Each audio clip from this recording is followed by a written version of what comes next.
so, do you? Yeah. Well, I actually like it when it's a nice night. It's going to be a great environment. Obviously, the Ice Castle on a Saturday night after tailgating for about 3 or 4 hours is always a great atmosphere for our valley, and we embrace that. Yeah. We have a great college atmosphere. I'm holding out for a big crowd tomorrow night, and I'm thinking, you know what, we should really have people up here at 80 degrees. We've just got a lot going on in the downtown area, and hopefully we've got a lot of folks out there tailgating tomorrow night. Come on down, come to the tailgate, come to the game, go out downtown after. Yeah.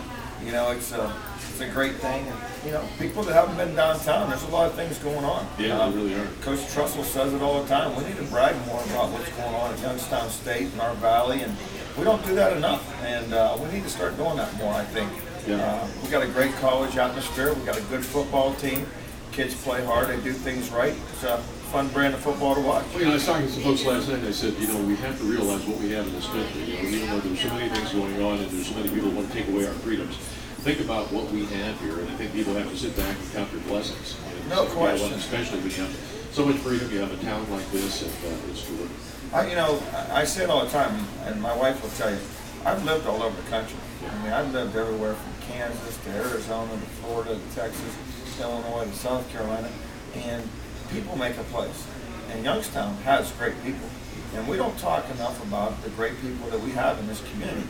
There are a lot of people that are givers, they pay it forward, and you know, don't dwell on a negative. We've got a lot of great things going on right here. We got great people. Well, you know, here's something else too, is that I have this idealistic view that we should support everything in this valley because nobody else is doing it. No question. We should come together and win, lose, or whatever. We should be out here supporting every event that we have, just like we're doing with this Active Children's Hospital. You know, there's an old saying, united we stand, divided we fall. Yeah.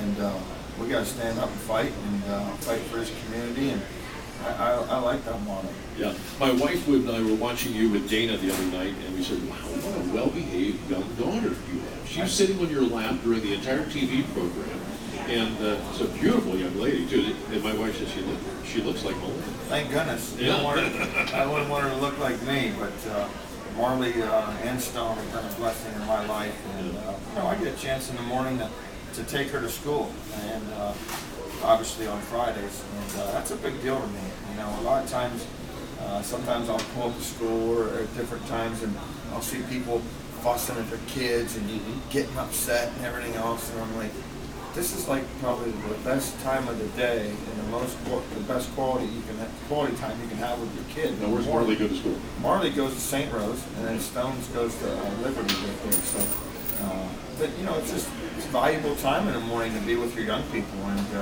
I think it's important to turn the radio off, turn the cell phone I think all off. three of my boys went to St. Rose. Yeah, great school in Gerard. Mrs. Rakita, right, Marley? Yep.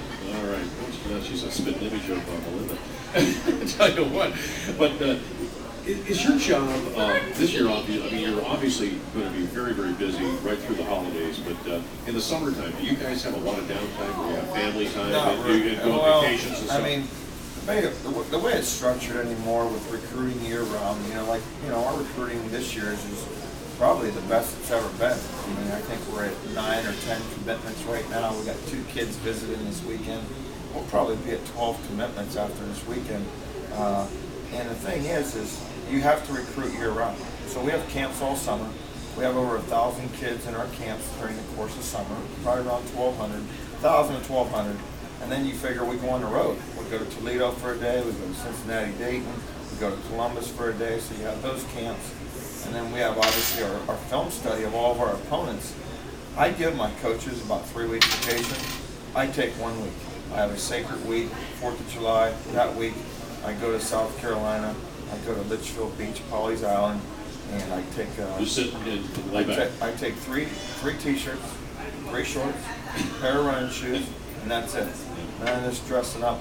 I order takeout from my favorite seafood restaurant, and that's what I do. That's what you do, just very low key for a week. 1 week to recharge. That's and when really you do that, you can probably come up with more ideas than you have ever done because your mind relaxes. Mind relaxes, it's stimulating. You know, you can. What's a great thing is at Youngstown Airport, you can fly on Allegiant to Myrtle Beach, in 2 hours and like 11 minutes you're there. I mean, you know what it's like to ride in a car with Stone and Marley for 2 hours. Yeah. I mean, we're on a plane. I mean, it's quick. Boom, boom, we're there. Yeah. And it's really convenient. I hope they get more flights. You know, they talked about getting one to Chicago, one to Detroit. You know, Chicago's a great place to visit. Yeah. I hope that comes through. Excellent. You gonna push, or can you do another 10 minutes? I can do whatever you need. All right, very good. I work for you. All right, take a short break. We'll be right back here with Coach Wolford at YSU. Maybe even talk a little football at 570 WKV.